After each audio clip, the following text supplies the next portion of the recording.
Good morning dear students, कैसे हैं आप सब लोग। मेरी क्लास में आपका स्वागत है। जैसा कि आप जानते थे, हम कैरेक्टरिस्टिक्स पढ़ रहे थे ब्लॉक्स की। एस ब्लॉक की पढ़ ली, पी ब्लॉक की पढ़ ली, आज हम किसकी पढ़ेंगे, डी की पढ़ ली थी, एफ ब्लॉक एलिमेंट की। आज हम जानेंगे एफ ब्लॉक एलिमेंट के बारे में। आज का जो हमारा टॉपिक रहेगा वो क्या रहेगा, एफ ब्लॉक एलिमेंट। हम एफ ब्लॉक एलिमेंट के बारे में जानेंगे कि एफ ब्लॉक के एलिमेंट की क्या क्या कैरेक्टरिस्टिक्स होती हैं, उनकी जर्नल इलेक्ट्रॉनिक कॉन्फ़िगरेशन क्या है, उसके बारे में जानेंगे हम। जो एफ ब्लॉक के एलिमेंट हैं उनका जर्नल इलेक्ट्रॉनिक कॉन्फ़िगरेशन है n-2 f 0 to 14 n-1 d 0 1 to 2 ns2। ये है इनका जर्नल इलेक्ट्रॉनिक कॉन्फ़िगरेशन। किसका, 0 to 2 ns2। 1 to 2 नहीं, 0 भी हो सकता है, 0 to 2 1 ns2। इस बात का ध्यान दें, जिस पर आपने ns2 np क्या पढ़ा था, पी ब्लॉक का आपने जर्नल इलेक्ट्रॉनिक कॉन्फ़िगरेशन पढ़ा था। ns1 to 2 ये तो किसका था, एस ब्लॉक का।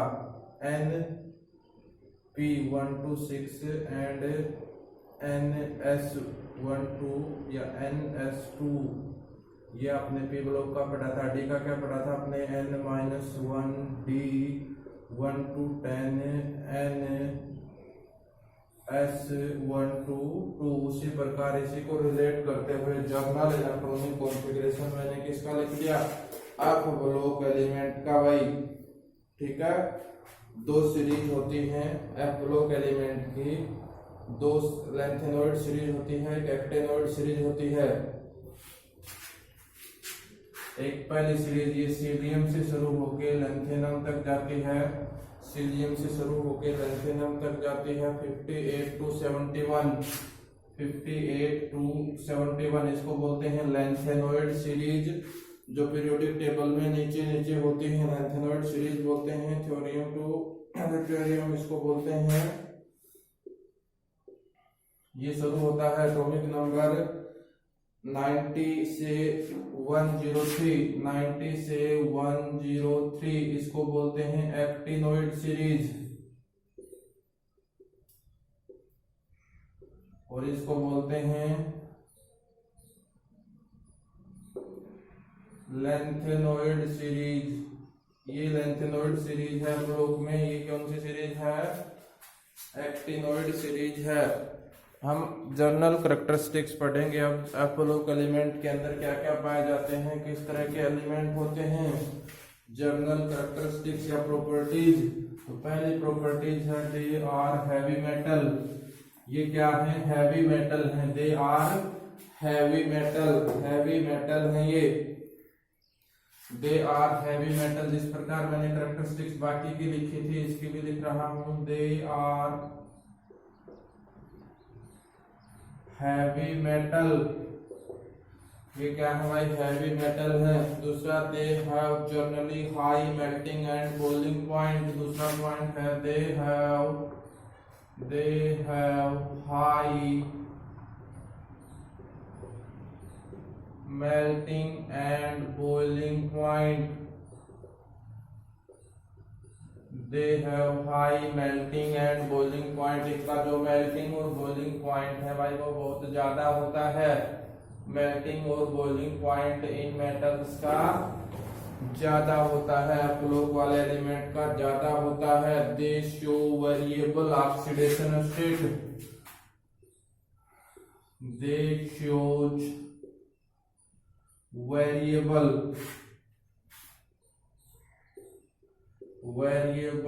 Oxidation state. They show variable oxidation state.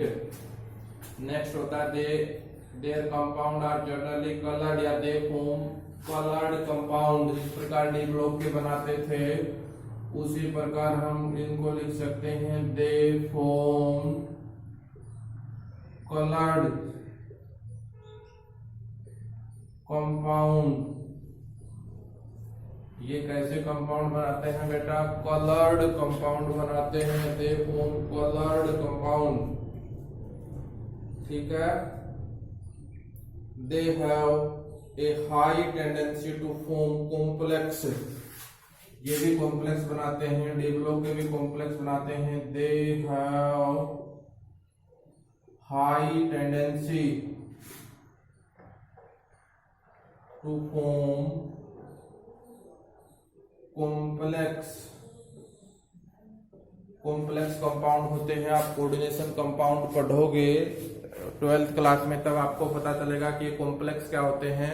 ये कॉम्प्लेक्स बनाने के काम आते हैं। मीन्स हाईली कॉम्प्लेक्स आसानी से बना लेते हैं। Most of the element of actinoid series are radioactive. जो प्रॉपर्टी है most of the element of actinoid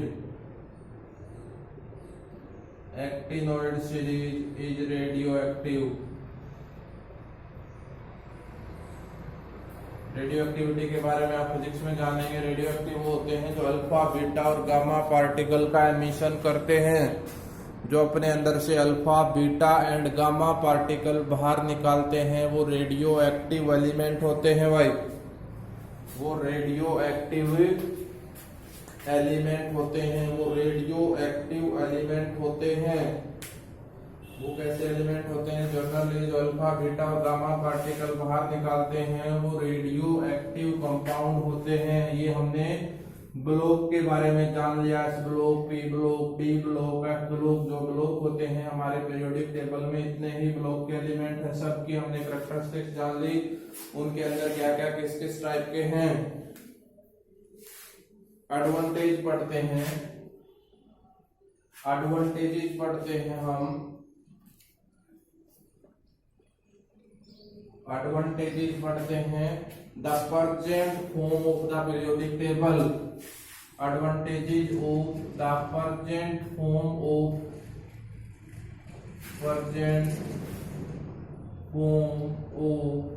periodic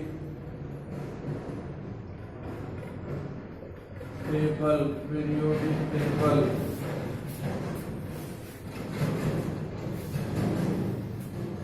periodic table के बारे में हम जानते हैं कि जो एडवांटेज क्या क्या है, इसके फायदे क्या क्या हैं, हम वो जानेंगे। जो आज के हम लोग टाइप ऑफ पीरियोडिक टेबल पढ़ रहे हैं, first group element, second, third, fourth, fifth, sixth, seventh, eight, ninth up to 18th group तक जो पीरियोडिक टेबल है, जो नई मॉडर्न जो पीरियोडिक टेबल है, उसके फायदे क्या है, हम ये टॉपिक जान रहे हैं।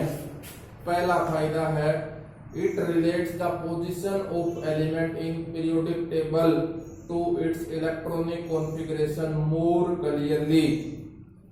ये जो पीरियोडिक टेबल का जो पोजीशन है, ये जो पीरियोडिक टेबल है, ये आसानी से क्या करता है? ये आसानी से एलिमेंट को क्लासिफाई करता है according to their electronic configuration. Electronic configuration, जिनके इलेक्ट्रॉनिक कॉन्फ़िगरेशन आउटर इलेक्ट्रॉन मिलते हैं वो एक ग्रुप में है, बाकी क्या है? अलग ग्रुप में है भाई।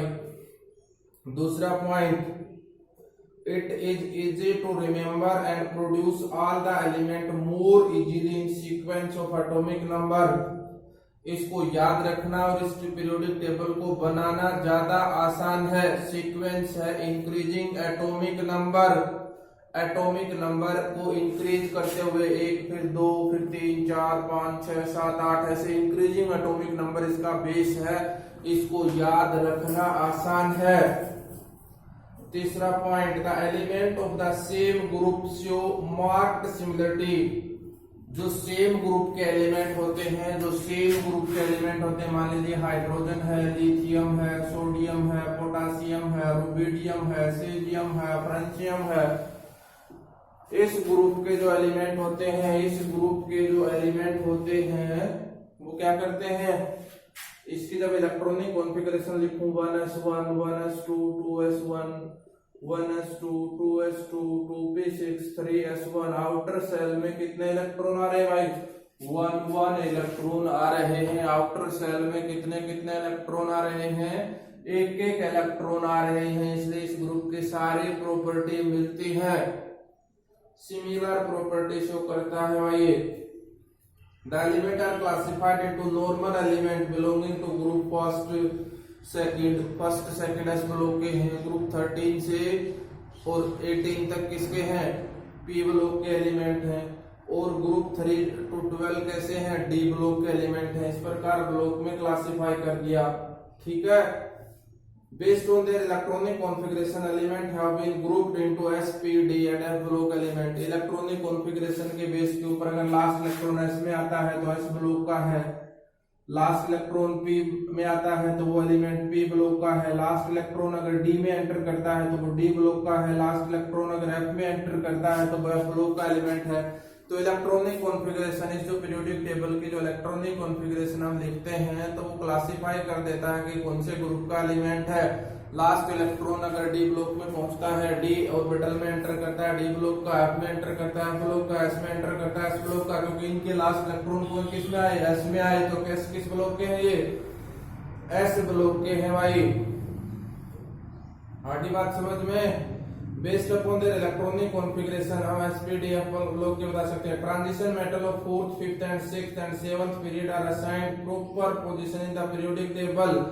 जो ट्रांजिशन एलिमेंट है 4th, 5th और 6th पीरियड के, उनको प्रॉपर अरेंजमेंट दिया गया है। Satisfactory position has been provide for element group 8 to 10, ठीक है भाई। 8 से जो 10 ग्रुप के एलिमेंट है उनको भी प्रॉपर पोजीशन दिया गया, ठीक है। अब इसके डिफेक्ट पढ़ लेते हैं कि इसकी कमी क्या क्या थी। इसकी एक तो कमी मोटी मोटी ये कमी थी कि हाइड्रोजन की पोजीशन नहीं बता पाया कि हाइड्रोजन को हम पहले ग्रुप के साथ रखें या फिर 17 ग्रुप के साथ रखें, क्योंकि हाइड्रोजन की कुछ प्रॉपर्टी पहले ग्रुप से रिजेंबल होती हैं, कुछ प्रॉपर्टी 17 ग्रुप से रिजेंबल होती हैं। तो हम क्या माने कि इसको किसके साथ रखें, ये बहुत भारी कंफ्यूजन था, नहीं बता पाया।